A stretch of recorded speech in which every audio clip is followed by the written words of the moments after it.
Good evening. As interim board secretary, I'd like to open the meeting.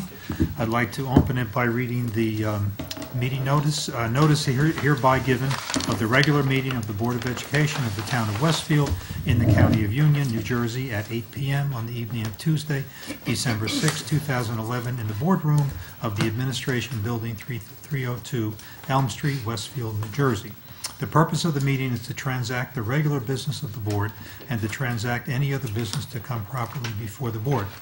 This is to advise the general public and to instruct that it is to be recorded in the minutes that in compliance with Chapter 231 of the Public Laws of 1975, entitled the Open Public Meetings Act, the Westfield School Board on Friday, December 2nd, 2011, caused to be posted at the office of the Board of Education located at 302 Elm Street, Westfield, New Jersey, and delivered to the Westfield Leader, the Star Ledger, the Westfield Library, Town Clerk of Westfield, Alternative Press, and Patch.com, a meeting notice setting forth the time, date, and location of this meeting. I'll now take a roll call vote. Mr. Matissic? Here. Ms. Carey? Here. Mrs. Clancy? Mr. Finn? She's not here. Yes, here. Mr. Fried? I'm not used to this. Here. Ms. Kerstad? Here. Mrs. Lights? Here. Mr. Slater? Here. Okay. Now I'd like to lead you in the flag salute. I Pledge allegiance to the flag of the United States of America and to the republic for which it stands, one nation, under God, indivisible, with liberty and justice for all.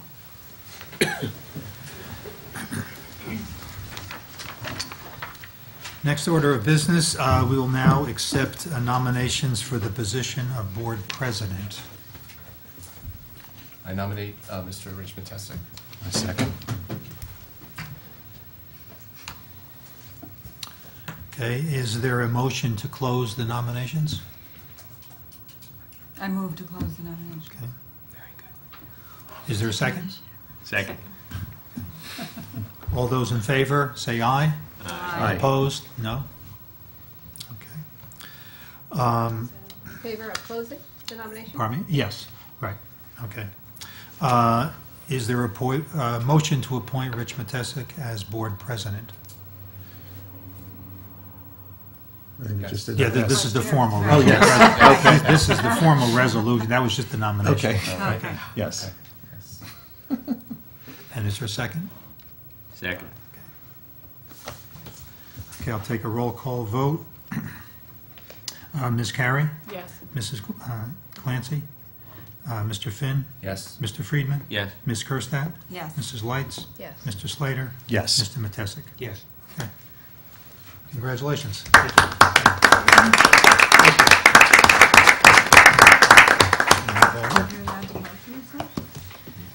Speech is out. Coming back over, Vince? Yeah.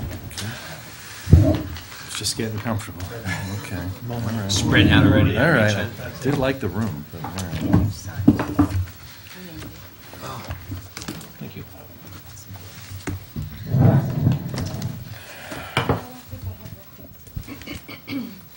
All right, given that the vice president seat is empty, we will now accept nominations for the position of board vice president.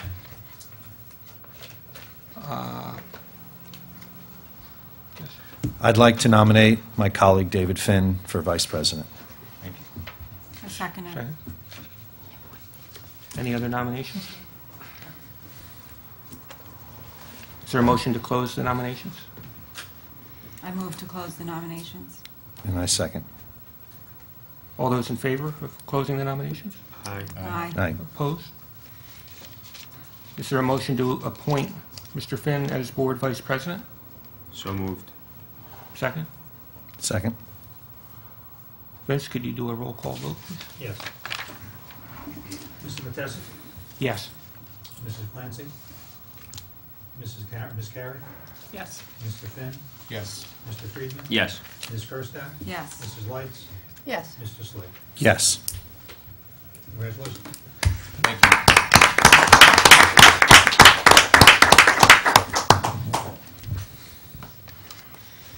Yeah, you get to move over. That concludes our musical chair performance for tonight. All right, we can move on to announcements. I'll just start at the end. Mark, do you have any? I do not. All right, Roseanne, announcements? Anyone? I don't have an Oh, announcement. yes. Go ahead, please. Winter concerts. Tonight begins the first of our winter concerts. Every one of Westfield's 10 schools will perform in vocal or instrumental concerts through February 9th. Please check the district's website for the dates of each concert. We look forward to these evenings of entertainment and demonstrations of our students' musical talents. Thank you. Thank you. Congratulations are in order to Edison Intermediate School for raising over $4,000 in this year's Hoops for Heart fundraiser. Hoops for Heart raises funds for children through the American Heart Association. Edison students will perform a fitness circuit and basketball skills to demonstrate their commitment to healthy hearts on December 19th. The school will culminate the program with the annual student-faculty basketball game held on Friday, December 23rd.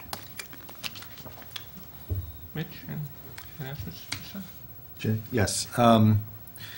This is from the arts. Alexa Derman, 10th grader at Westfield High School, has been accepted into the Young Playwrights Inc. Advanced Playwriting Workshop for 2011 and 2012. Only 14 students were admitted to this free program, most of whom are attending private high schools in New York City. As a participant in the Advanced Playwriting Workshop, Alexa attends sessions once a week. At the end of the school days, she commutes to New York City, attends live theater, analyzes plays, completes writing exercises, and ultimately will write a new play that will be showcased at the end of the year in a professional staged reading. Elizabeth Boysha, hope I pronounced that right, literary manager for Young Playwrights, informed Westfield High School principal Peter Renwick of the organization's high regard for Alexa's plays, short stories, and writing samples that she submitted in the annual competition, and stated, "Not only is Alexa's participation in this rigorous program an achievement for her, but it's also a testament to the quality education that she receives at Westfield High School." Alexa said that the drama department at Westfield High School is so great, which it is. When she reads plays in drama class, she wants to write more. She also credited her Roosevelt School language arts teacher, Corrine Helwig Ni Revvi, who Alexa said made her love writing. So congratulations to Alexa and to the wonderful program we have. Thank you. Any other announcements? All right, the next Board of Education meeting will be held on December 13th at 8 p.m. Recognizing the public for agenda items only. Anyone? All right, seeing no one, we'll move to the superintendent's report, which is regarding the audit report.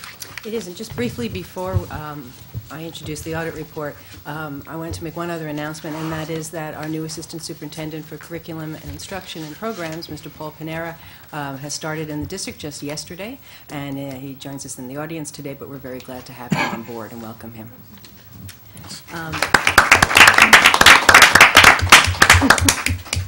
You don't have to move. And as mentioned, tonight, the superintendent report is the annual audit report, and in order to start, I'm going to turn this over to Mr. Yanira, our interim business administrator. Yes, we've had the audit report of the 2010-2011 school year conducted, and our auditors are here to present the report and review it. Bob Morrison and Greg. All right. Thank you, Mr. Board Secretary, Mr. President, members of the board. I would like to point out before I start that Mr. Katzer and I met with the Finance Committee and reviewed the report extensively last week. What you're going to get here tonight is a little bit more brief of an overview, but if you have any questions along the way, feel free to ask them at the point they arise. You should have received two documents, a thick one, which is the Comprehensive Annual Financial Report, and a thinner one, which is the Auditor's Management Report. The audit process for school districts is somewhat similar to the audit process for private companies, at least at the start. The object, first and foremost, in the audit process is the expression of an opinion on the fairness of the financial statements. That's the same as you would see with a Fortune 500 company or with a mom-and-pop grocery store looking to get a loan from a bank. The objectives are to make sure that there are no material misstatements in the financial statements, that the appropriate accounting principles were used in the preparation of the financial statements, and that those principles have been applied consistently from year to year. And we issue an opinion report on that, which appears in the comprehensive annual financial report. However, because the district is a recipient of significant amounts of federal and state grant dollars, the scope of the audit is expanded. We have to follow additional auditing standards promulgated by the U.S. Comptroller General's Office and by the Office of Management and Budget of both the federal government and the state of New Jersey. We will, as a result of that, we are required to perform significant testing on the system of internal controls over financial reporting and on the controls over compliance with laws and regulations. We issue reports on those. We also have to focus on major grant programs, and major programs are programs that could be based on significant dollars or the complexity of the compliance environment or their newness to the district.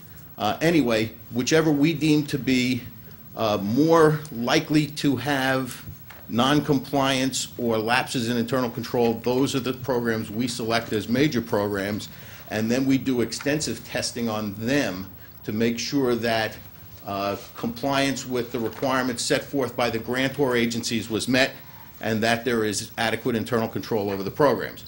In the K section of the comprehensive annual financial report, we issue 2 separate letters on the results of those tests.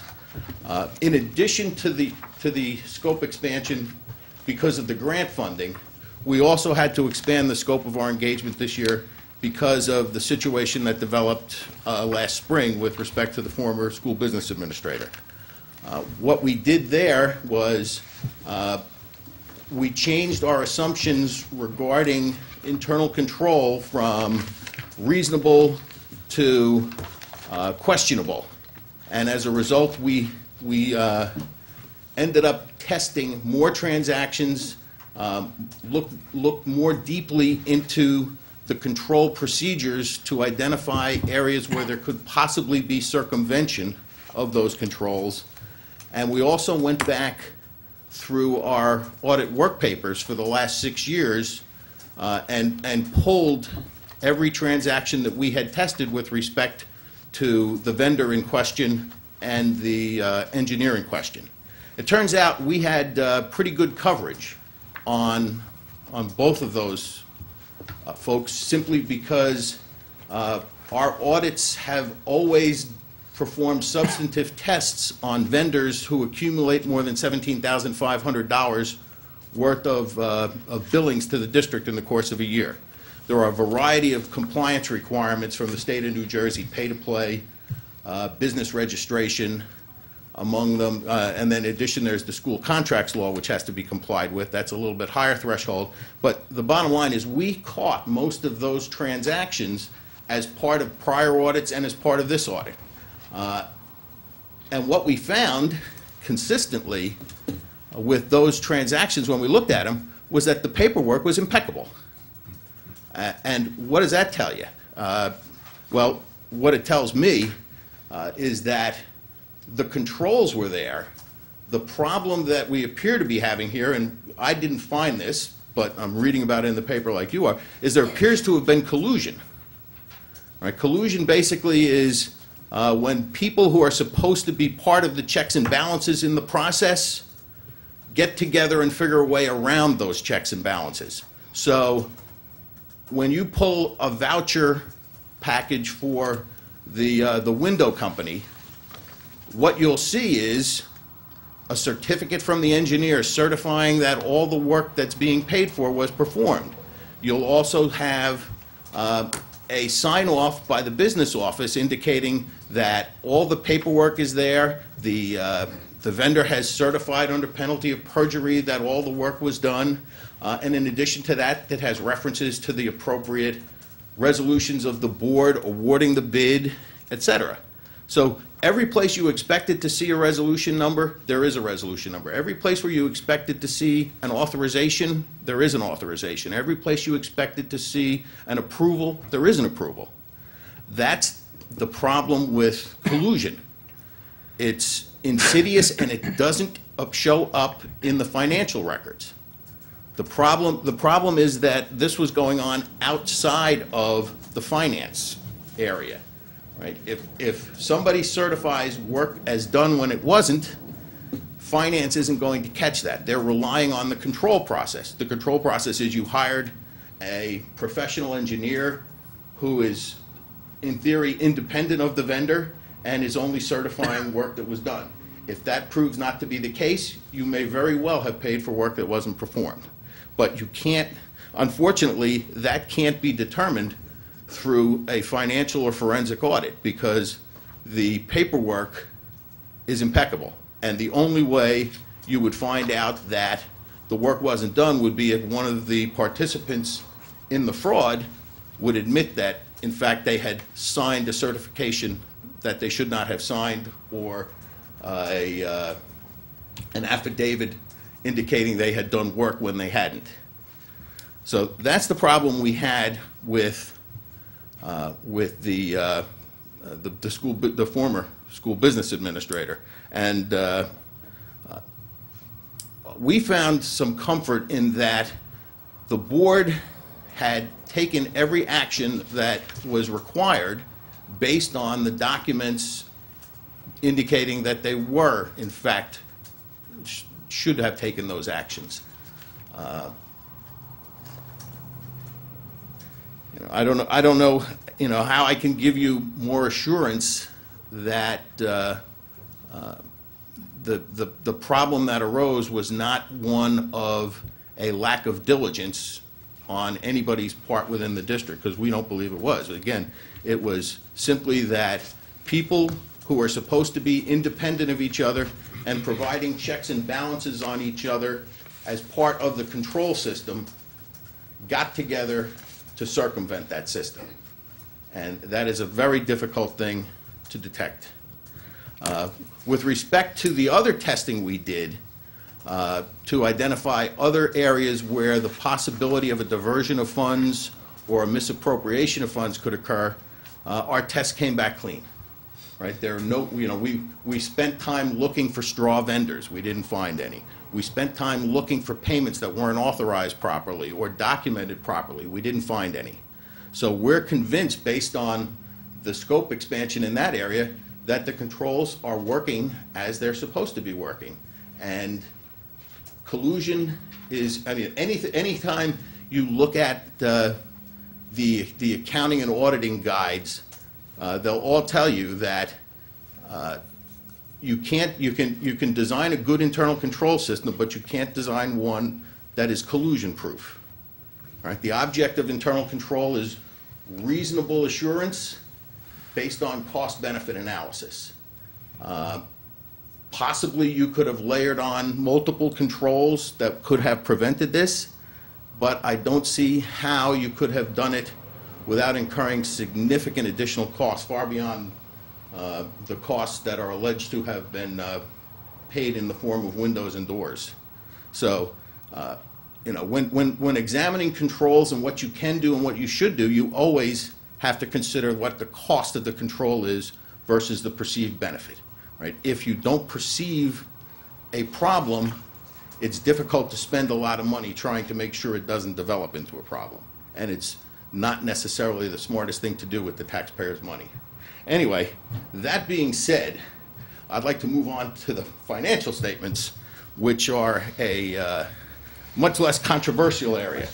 Our opinion, yes? Sure, you had said to ask questions along Oh, the way. absolutely. So you're saying that we didn't have checks and balances in place that would have caught the collusion.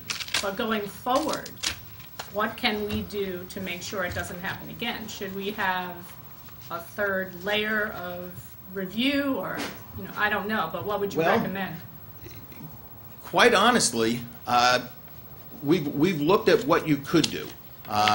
There are a couple of things that came to mind right off the bat. Separate the function of drafting specifications from certifying project completion percentages for purposes of making payments. That's one thing. But that involves bringing in a second engineer or architect and will add probably significant costs to your capital projects. The second thing you could do would be that instead of having construction management done in-house, you could bring in a professional construction management firm.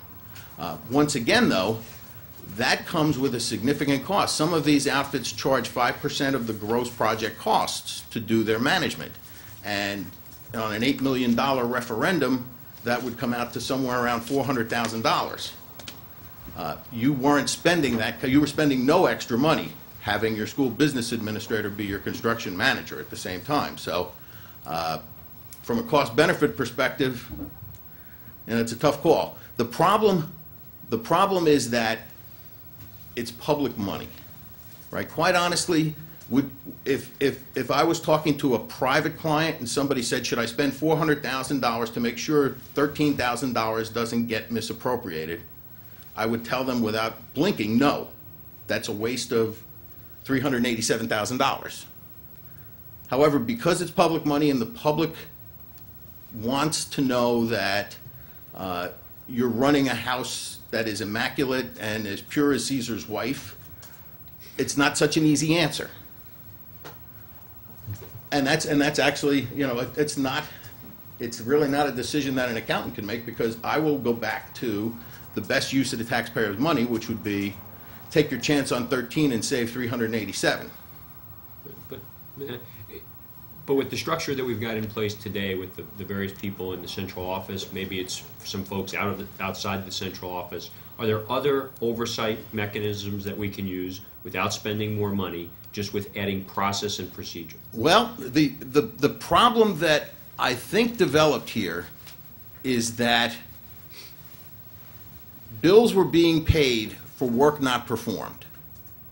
Right? That's usually the way this type of a fraud works. Right? You have collusion with the professional drafting the specs and overseeing the project, and the contractor who's doing the work.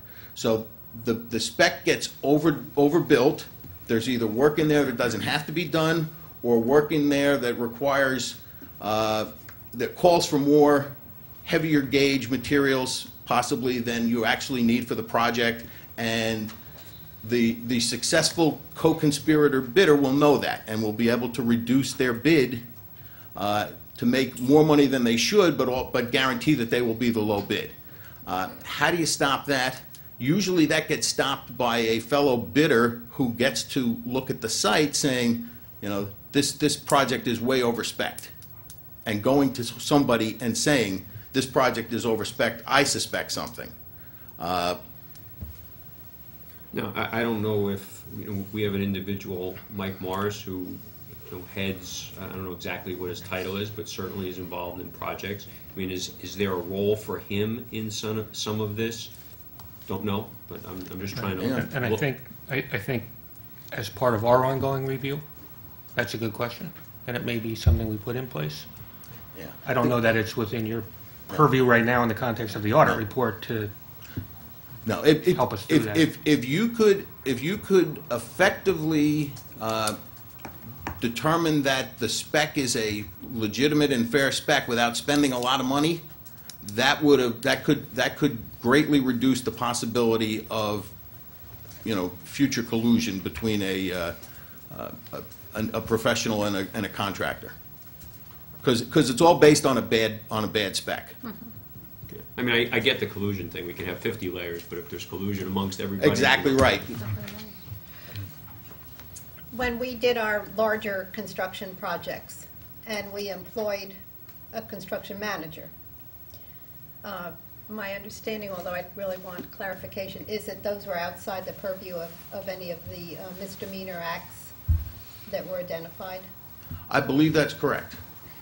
But those were large projects that were either building expansions, major wings that were added. It could happen. I don't think you had the same engineer for those larger projects either. That could also be part of the problem. Right. I mean, but we only tend to do that when we had multi-million-dollar activity well, that was going on. the idea behind staying in-house for construction management was to save money. And as long as the projects weren't so large that the business administrator would be out in the field constantly Right. and not able to oversee his office, Right. then he would take it on. That was the old policy. All right. Back to the audit. Thank you. Okay. Well, our opinion on the financial statements appears on pages 13 and 14 of the large document, the CAFR. Our opinion is unqualified, which is as good as it gets. Essentially, we're saying that the financial statements are a fair presentation of the district's financial position, that the appropriate governmental accounting standards were followed, and that they were applied consistently from year to year. Again, that's as good as it gets. The comprehensive annual financial report itself, because I see we have some new members, can be very confusing with respect to the numbers that are included in there. There's an A section which represents the financial position of the district on a full accrual basis, which is an attempt by the people who make governmental accounting standards to translate school district finances into IBM's finances. So this is the Governmental Accounting Standards Board attempt to make public finance look like corporate finance. The state of New Jersey does not use it for any purpose whatsoever. So basically, nobody pays any attention to the A section of the audit report. The B section of the audit report is traditional fund-by-fund governmental accounting using the national governmental accounting standards. Normally, those would be the focal point of an audit because that would be the numbers that you drill into. Unfortunately, the state of New Jersey doesn't follow the national accounting standard when it comes to revenue recognition.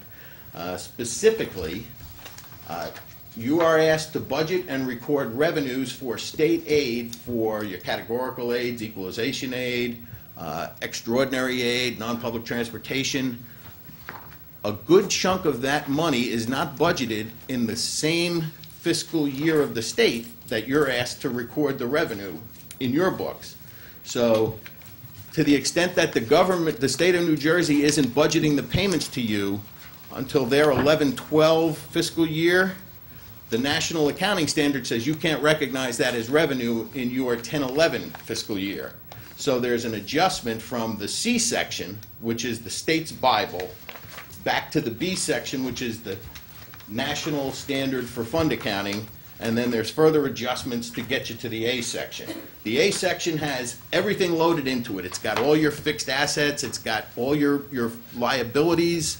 The B section doesn't record long-term liabilities or fixed assets, and then the C section makes really the one big adjustment is for the delayed state aid payments.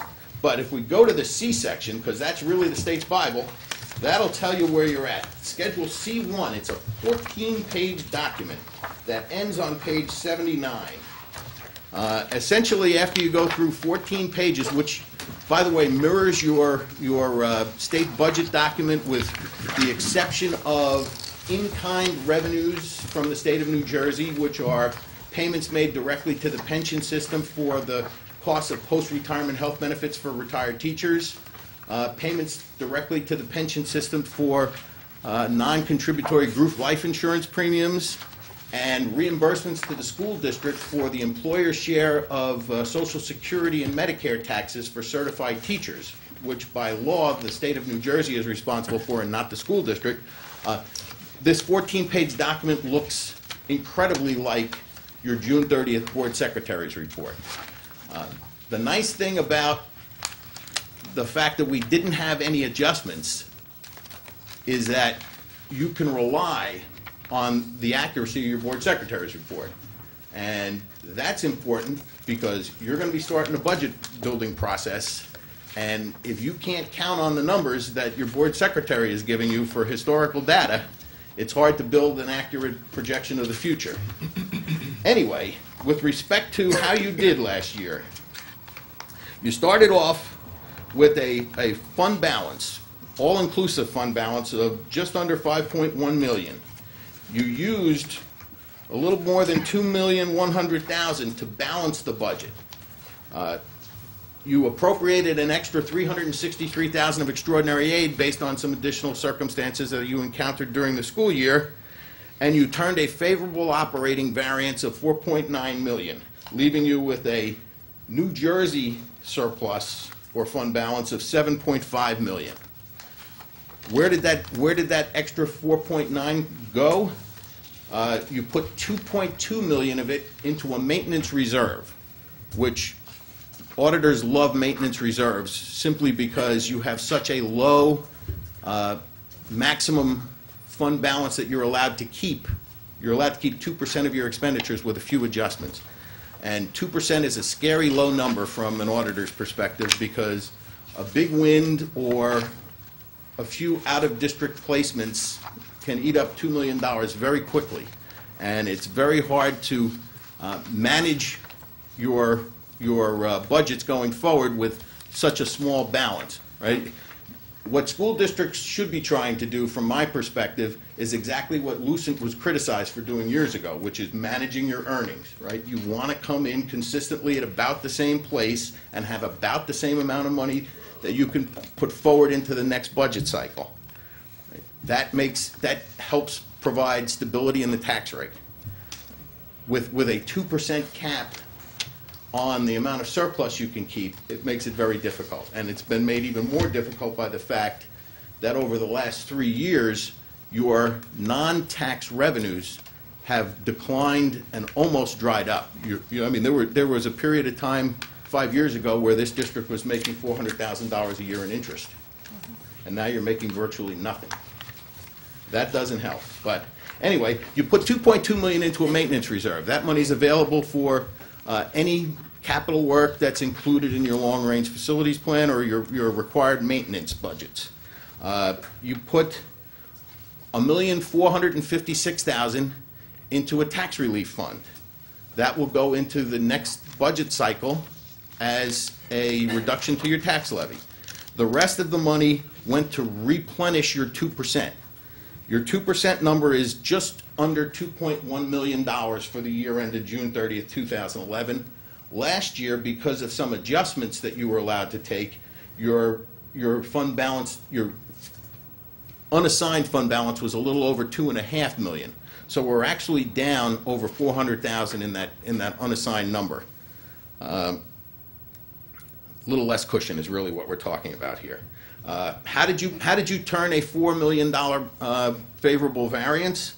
$500,000 of it was from favorable revenue variances, in particular extraordinary aid. On your expenditure side, you had a favorable variance of about $500,000 for tuition costs to out-of-district placements. You had a $450,000 favorable variance in general administrative costs. You had a $900,000 favorable variance in operations and maintenance costs. The big items were the energy costs in that group. You had a $500,000 favorable variance in transportation costs. And the biggest single group of accounts with a favorable variance was the fringe benefits. $1,150,000 favorable variance, most of that from health benefits, and most of that as a result of the employee contributions to the health care costs. So that makes up $4 million of the $4.9 million. The rest of it was spread in smaller pieces throughout the rest of the budget. With respect to your cafeteria fund, the schedules appear in the G section of the audit reports. Page 101 is your balance sheet. Page 102 is your income statement. The reason why I point this out is because the district ran a favorable operating variance, basically positive net income of $38,000 for the year. That's a good thing, because if you can't finance the cost of your food service program from food service revenues, you have to contribute taxpayer money to fund any projected deficit. You have run favorable variances for a couple of years now, and your total net assets is $193,000, of which $123,000 is completely unreserved. That money could be used for additional purposes beyond funding operating costs. You could start replacing some equipment out of that money if you cared to, and further reduce the operating budget's requirements to finance cafeteria operations.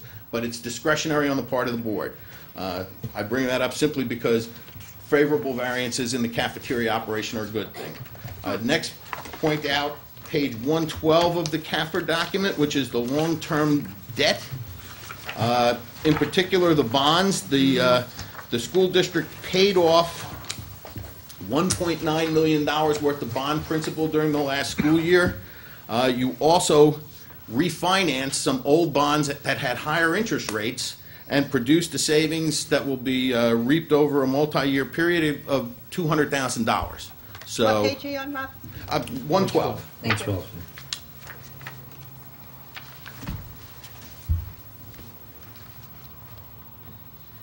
Right, you have outstanding bonds at the end of the year of $24,667,000.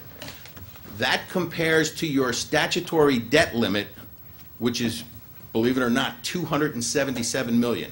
So the board and the school district could increase their authorized, and could actually sell bonds for 10 times the amount that you have outstanding now, and still be within New Jersey debt limits. I must point out that those limits were established during the Great Depression, and they're based on property values which were virtually nil back then. So as property values have grown, so has the debt limit. Realistically, nobody thinks that the district could afford the debt service on $277 million, and I hope I'm not ever here talking about how you're going to pay debt service on $277, but just as a point of reference, you are at less than 1/10 of your debt limit. The debt service on that 24 million and change is how much annually? You can find that on page 113.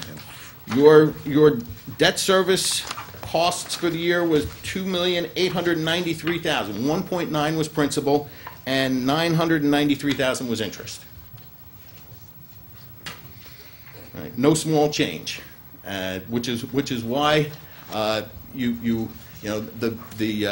advice is bond when interest rates are low, and bond so that you can maintain somewhat level principal payments wherever possible, because debt service can drive up a tax rate without you getting anything extra out of it other than the facilities. And if you can manage your financing to avoid spikes in your debt service costs, you also can avoid spikes in your tax rates. Next, I would send you to the K section, which includes the two reports that I referred to a little earlier based on the additional requirements we have to follow. The first one is report on internal control. You have to give us a little more. Page Wait, number wait. 137. I'm sorry, we're just not as special as That's you okay. are. Speed auditing.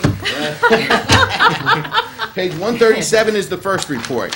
Essentially, what this report says is that as part of our audit, we examined your internal control structure to determine whether or not it was adequate for an entity of the size of the Westfield School District, and whether it would, if operating effectively, provide comfort that mistakes would be caught and corrected in a timely manner, and that no individual transactions or groups of transactions are taken from start to finish by any one person without controls, checks and balances from other people. Essentially, we're looking, in the accounting jargon, we call it segregation of duties. We don't want one person to be able to own complete transactions. We want, if you're opening the mail and taking out the checks, we don't want you posting the general ledger. We don't want you making the deposit, taking the money to the bank, posting the cash receipts, and then preparing the board secretary's report. We want some of those duties split up so that there's a second set of eyes looking at it.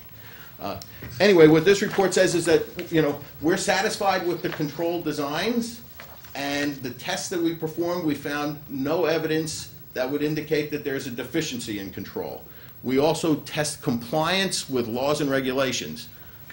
That's a very wide-ranging group of on the district-wide level, that's a wide-ranging group of compliance items. It includes things like the school contracts law.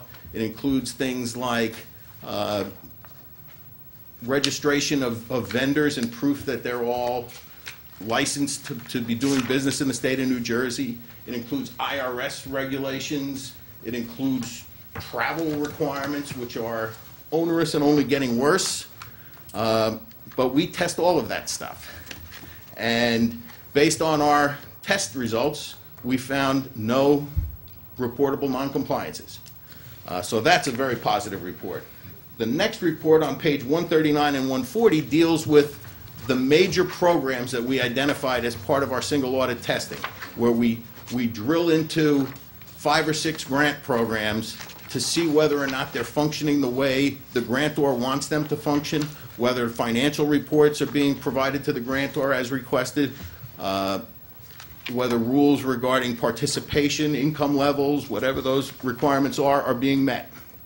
And essentially, what this report, which is one of the greatest cures for insomnia that has ever, I mean, I read these things to go to sleep sometimes. But it translated into layman's terms, what we're saying is, based on the tests of the major programs, we're satisfied that the people running the programs are aware of the compliance requirements and have set procedures into place to make sure that they comply, and that our tests of compliance found no noncompliance. So 3 reports, 3 clean opinions, very positive results. The last part of our process is the Auditor's Management Report on Administrative Findings. This is a document that the State Department of Ed requires us to prepare based on tests of specific compliance included in the New Jersey statutes, the New Jersey Administrative Code, and additional regulations promulgated by the Department of Ed's Division of Finance. After you read through the document, you get to the last page, which is the recommendations, and we have no recommendations, which is a good thing. We don't give no recommendations lightly. We rotate our staff in and out from client to client to make sure that our auditors aren't getting too comfortable and that they're getting soft on the school district. So we had some new people in here this year, some young gung-ho types, and they were very frustrated. And that's always a good thing. So we're very happy with the results of all of our compliance testing. Behind the recommendations page, there's 3 statistical tables. One is the meals claimed on the National School Lunch Program. What we found there is the number of meals claimed was equal to the number of meals served. You didn't overclaim, you didn't underclaim. There's also the ASSA, which is your student counts, which we have to do a full audit of. Some state aid is now based on these counts, not all of it. I think it probably, as time goes by, there's going to be more and more reliance on student counts. The good news is we found no miscounts in your ASSA, which is also a very good thing. And then the final piece of the administrative report is the actual calculation of the excess surplus, which is the tax relief money, essentially. It walks you through the process. If you have any questions regarding it, I'd be happy to answer them. Not necessarily now, but give me a call at the office if you have a question. Basically, what you do is you take your total expenditures, subtract out that in-kind contribution from the state, take 2% of that, and then you get a couple of add-ons for state aid that you collected that you didn't anticipate. That gives you your maximum 2% unassigned fund balance you're allowed to keep. You then work backwards from that to the numbers that you've put into segregated accounts such as your maintenance reserve, and you come up with a net number, which is what you've designated for tax relief. And that number is $1,456,000 this year. And that's maybe not in a short fashion, but that's the high points, I think. I'd be happy to answer any questions. One of the last things you mentioned, I was going to bring up, is having to do with the maintenance and capital reserve. Last year, you sat before this board and mentioned that there was a small amount of money was left in that reserve, $868 to be exact. Where do we stand this year, and how do you feel about where we are? You actually have put away $2.2 million into the maintenance reserve, and from an auditor, it makes the auditor happy. That's the nicest way I can put it. I think prudence dictates that you put some of that money aside. You can't keep a rainy day fund anymore, and your budgets are actually, if you look at budget utilization rates, over the years they have gotten higher and higher as a percentage of the total budget. 10 years ago it was not uncommon to see a 90% utilization rate. You're now in the 95, 96% range most of the time. This year I think you may have dropped just under 95%. That doesn't give you a lot of wiggle room. So the more you can do to anticipate problems and build funds to deal with them without having to look at program cuts, I think the better off you are. Okay, thank you.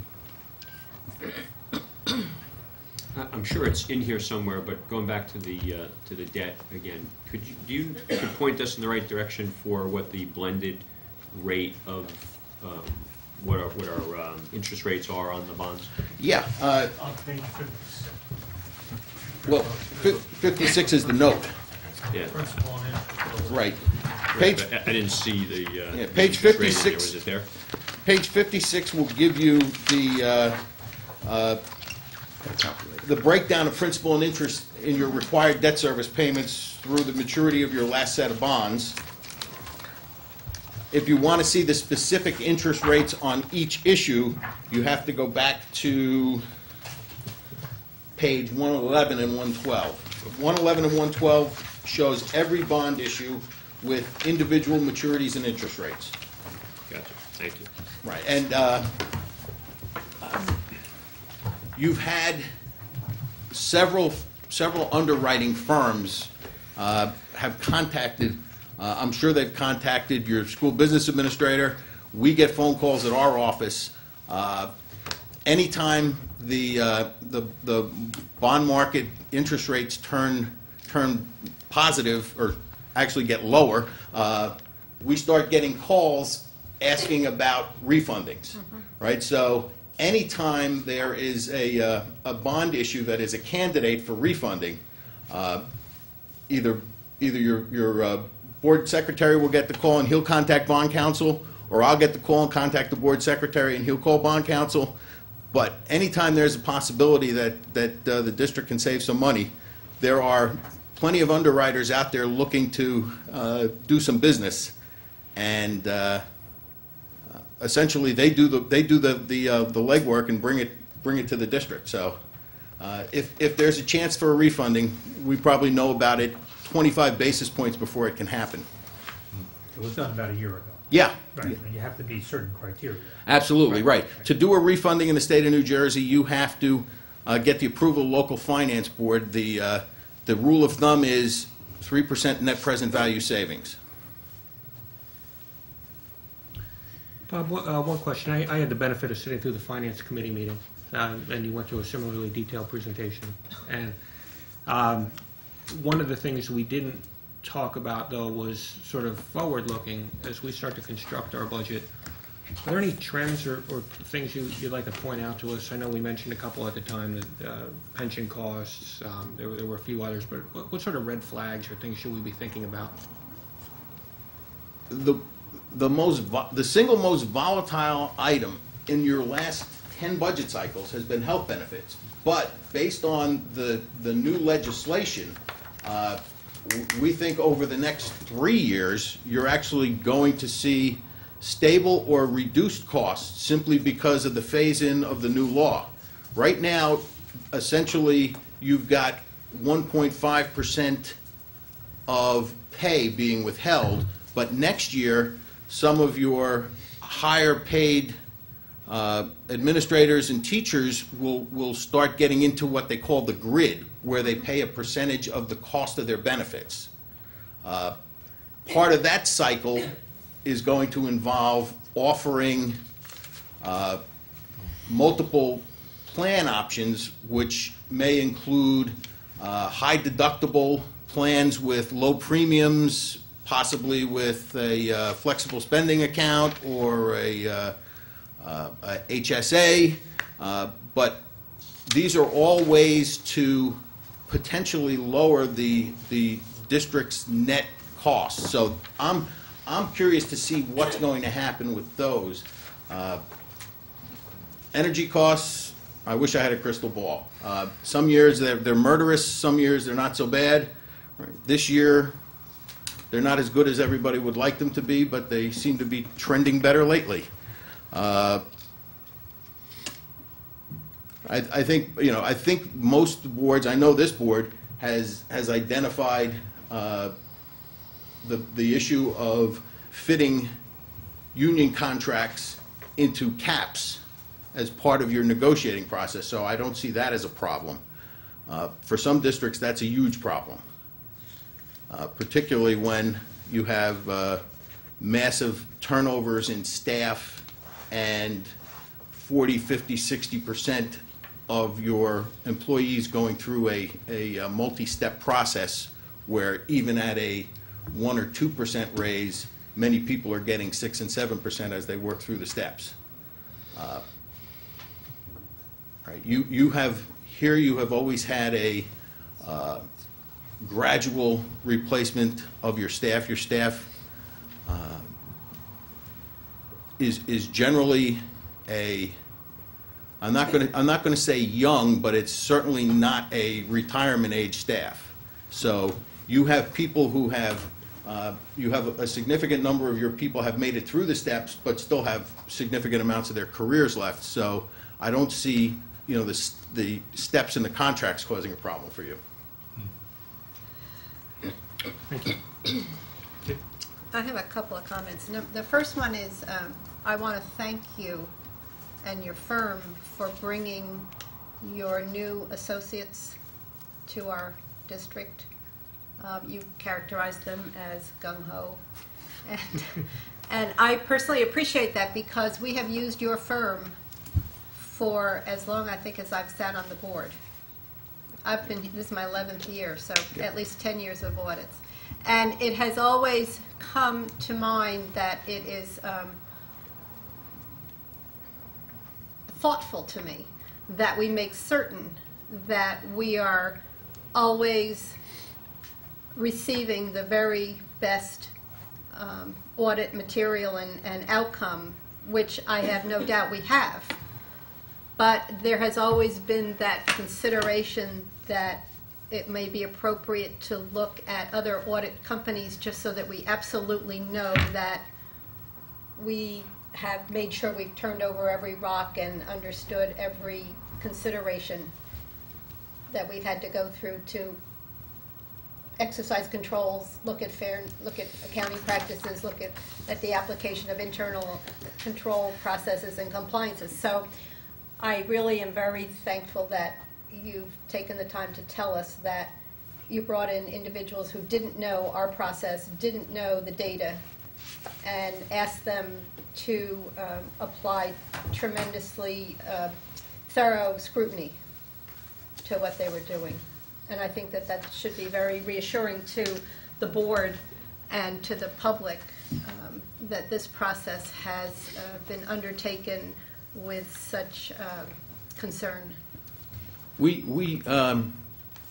There's actually significant accounting literature that shows the riskiest audit from an audit failure perspective is the first year, because nobody has an understanding of the institutional knowledge of operations, who does what, who does. So I mean, we take on new clients, and basically when we do, we have mostly senior level staff for the first month on the job, simply because we don't know how things operate, and we want to make sure that when audits are risk-based, so we want to make sure we're identifying the proper risks. The nice thing about a continuing engagement is you can reassess things based upon who's come, who's left, what's changed. I mean, you know, we adjust. If you lose an employee in the business office like you did last year, we want to know who picked up the slack, right? Which people picked up the assistant school business administrator's responsibilities, right? What other responsibilities do they have? How does that impact our assessment of the effectiveness of controls? In a first-year audit, I don't know that we would be able to do that. But since we're here, we can do that, and we think we do it fairly well. Thank you. I have a couple, so I will be asking Vince to give me some stronger background in some of these numbers offline, since I wasn't able to attend your session today. However, I have a couple of takeaway numbers. One is the unrestricted excess in food service, $193,000. 123 of that is really the discretionary balance. Okay, right. And that was on page 101. Yes. Yes, 123 is available. Okay, so that if we were looking for opportunity, that might be a first pocket we might look in. For food opportunity for Only for Spending food service. opportunity. Yeah. Only for food service. service. Oh, I thought you said it was unrestricted. Well, it's unrestricted in that you can use it for any matter you want relating to food service. Okay, I can't take it out of the cafeteria? If you could, well, let me put it this way. And no takeout. If you could identify Only legitimate order in. costs of the food service operation that aren't being charged, that you're subsidizing through your regular budget, you could unsubsidize them. But you can't just take the money. The Department of Ed doesn't like that. We could develop new grab-and-goes and so forth. Yes. Yeah. Okay. What are the 5 most important numbers I need to take away? I think the 5 most important numbers are probably, I would take you back to page 79. Okay. I need a little summary. Your unassigned fund balance, $2,095,000. Right? That's important because that's really the money that you have discretion over going forward, complete discretion over. Another number on that document that I think is important is $87,685,000. That's your total expenditures in the 2010-11 school year. So if anybody has the misconception that the Westfield School District is a small school district, you're actually have close to $90 million of annual expenditures that you're managing. Okay. Right. I would take you back to the beginning of that schedule, page 66.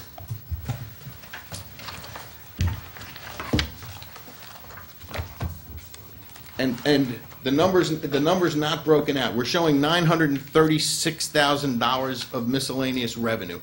What I would like to get for you is your actual amount of investment income, because it is astonishingly low. Yeah. That's a number that you need to see, and I will send that over to Mr. Yanaro with a 10-year history of interest earnings, Yeah. just so you can see what the economy's done to you. Couple more numbers are your outstanding bonds, which 24 million, a very low number.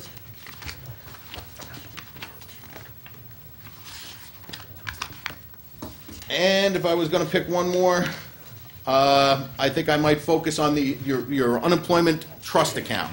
You have not a ton of money sitting in there, so you've got $49,000 sitting in your unemployment fund. So you're essentially being forced. You're going to fund unemployment claims on a pay-as-you-go basis. You don't have any reserve set aside, so if you have $400,000 of unemployment claims during the year, you're basically going to have to put $400,000 worth of unemployment claims in your school budget. Years ago, there were significant balances in those trust funds, but they've all been played down. What might you recommend is a reasonable amount Well, there at this point, for this kind of budget? considering that the only way you can fund an unemployment trust fund is basically through your operating budget, which is primarily tax funded, I think the way the things are now, you just pay as you go. We get employee contributions too. Yeah, We but- had but- 83,000. Last year. But essentially, at this point, you don't want to build up a fund balance in a trust fund No. by overtaxing the taxpayers. Okay. All right. Any other questions? Thank you. Thank you Thank very you. much. Thank you very much. Thank you.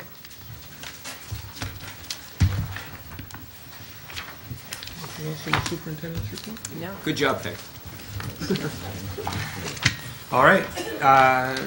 Motion to approve the minutes of the board meeting held on November 22nd, 2011, and private minutes of November 22nd, 2011.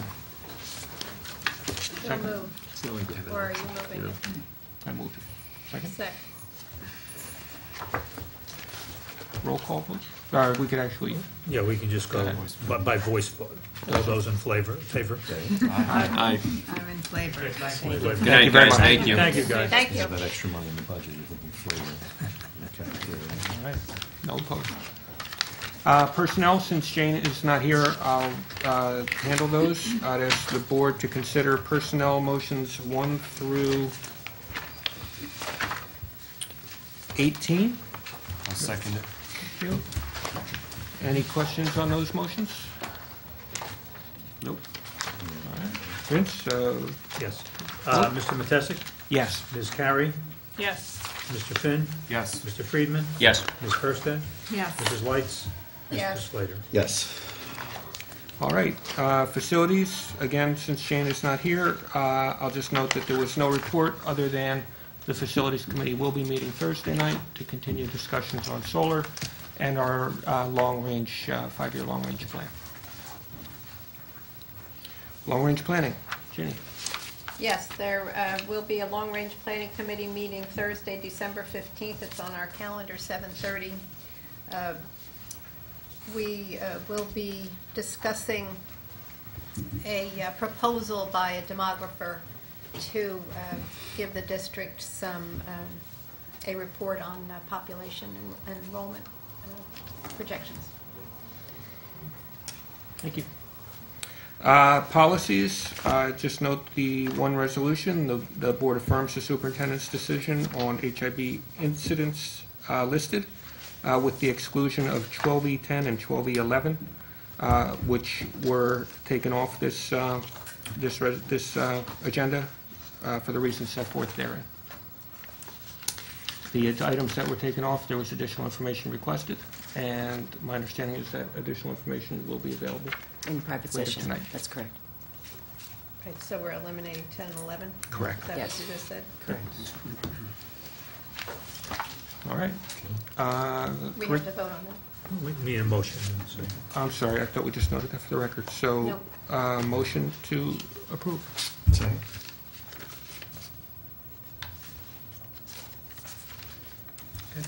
Mr. Matissic? Yes. Mr. Slater? Yes. Ms. Carey? Yes. Mrs. Clancy? Yes. Mr. Finn? Yes. Mr. Friedman? Yes. Ms. Kirstead? Yes. Mrs. Lights? Yeah.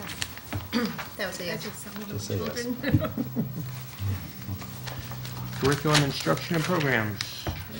Ann. I would ask the board to approve for final reading the following curricula under Practical Arts, Technology, Engineering and Design 1 and 2, Transportation, Power and Energy, and Project Build, under Social Studies, Comparative Religions, and under Fine Arts, 6th, 7th, and 8th grade Fine Arts, and 8th grade Crafts. May I have a second? Second. Jenny? We have discussed these earlier at the first reading, but does anyone want to discuss them further? Okay. Vote. Ms. Carey? Yes. Mrs. Lights? Yes. Mr. Matissic? Yes. Mrs. Clancy? Yes. Mr. Finn? Yes. Mr. Friedman? Yes. Ms. Kirsten? Yes. Mr. Slater? Yes. All right. With respect to finance, I'd ask the board to consider motions number 1 through 7. And I would note that we are removing item number 3 from the agenda. It is a facilities project, and the Facilities Committee is in the process of finalizing its review of the 5-year plan. And so we thought it would be a better approach to come back once that plan is finalized and then present this item in the context of the 5-year plan. I will second. All right. Just make a couple other notes. Number 2, with reference on the second page, the whereas clause refers to a deposit in the 2010-11 surplus. It's actually a reference, should be a reference to 2010-11, and that's we just heard from the auditor the amounts that are being carried over. And then I would like to note, with respect to number 6, the gift from an anonymous donor to Franklin Elementary School for the purchase of 2 Hewlett-Packard multi-seat desktop computers. We thank you very much for that donation. Are there any questions on the finance items? Jeannie? I just want to confirm that in number 2, well, number 1, we're accepting the audit report with the recommendation, with no recommendations being made. Correct. And in number 2, we are allocating $2,200,000 to our maintenance reserve account. That's correct. Okay. Okay, Mr. Matissic? Yes. Mr. Finn? Yes. Ms. Carey? Yes. Mrs. Clancy? Yes. Mr. Friedman? Yes. Ms. Kirsten? Yes. Mrs. Lights? Yes. Mr. Slater? Yes. I'd ask the board to note the notes for the record, and then move into the various reports. Legislation? Any report? Unfinished business from prior meetings? I'm not aware of anything. New business? Ad hoc committee reports? Just to say, the Ad hoc Technology Committee will be meeting in roughly 12 hours tomorrow morning. And we will be continuing our discussion regarding wireless for the district and all of the other technology innovations that are on the table. Thank you. Any other ad hoc committee reports? Liaison reports? Yes. I attended this PTC Special Ed Committee meeting on November 30th at Edison Library, and they discussed some planning for the expo that will be held in the spring, and discussed also that December 14th will be the first parent support group meeting at Roosevelt Intermediate School. And Claudia Frankel spoke about, I just drew a blank, working with children with autism. Dr. Weissman, do you want to help me out?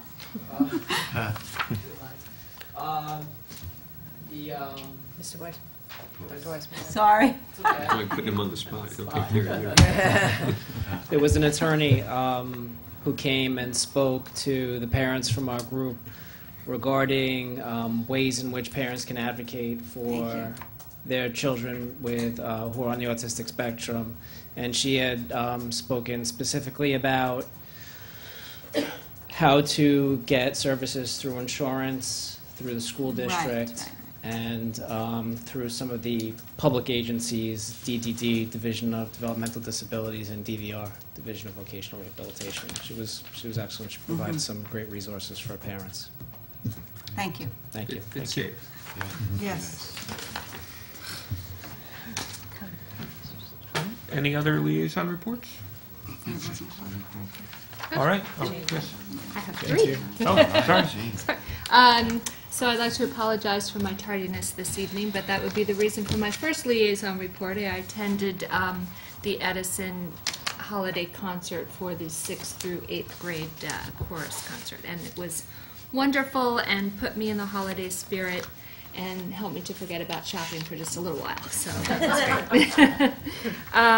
My next report is from the Recreation Commission. I attended that meeting last night, Monday, December 5th, and they had a program update regarding several trips that are taking place through the rec department, and I would encourage people to take a peek at their website. They have some very exciting happenings. A night light trip through New York City on a bus that takes a tour through all of New York and makes stops like at Ferraro's Bakery in Little Italy. So they have a family bowling party happening and all kinds of exciting events, and would again reach out to parents to take a look at the night place at Edison. They are still in need of chaperones, and we'll be giving updates as to when the next night place will be taking place. I believe that will be in January. Update from the Park and Fields. People may have noticed that Memorial Field has been dressed and seated, and will be ready for play in the spring. Soccer season is over there, as well as Tamaqua Field and Gumpert. And an update on Jefferson. As soccer season has ended, hopefully the town will begin their work on the underneath the grass for the sewer drainage. And then we will get back into discussion with the rec commission regarding jointly working on Jefferson Field. That was it from the rec. Then last Monday, I attended the Green Team meeting as our liaison, and we just pretty much recapped all of the goings-on from the past year. Talked about encouraging people to shop locally. That's always very helpful to the town and helps to stay green because you stay local. Talked about the Conservation Center expansion. In working with Union County, that's been very helpful, and there should be information coming out regarding additional recycling that will be available at the Conservation Center. They talked about the solar panels on the library, and that has been a successful green project. And we also talked about working with the schools, with the PTO green teams, trying to get everybody together and meet and talk about joint ideas and have people bounce ideas off of each other, because each school seems to do a lot of individual great things, so to bring everybody in the same room can only make it better. And that's it. Thank you. Any other reports? All right. I recognize the public for any questions or comments.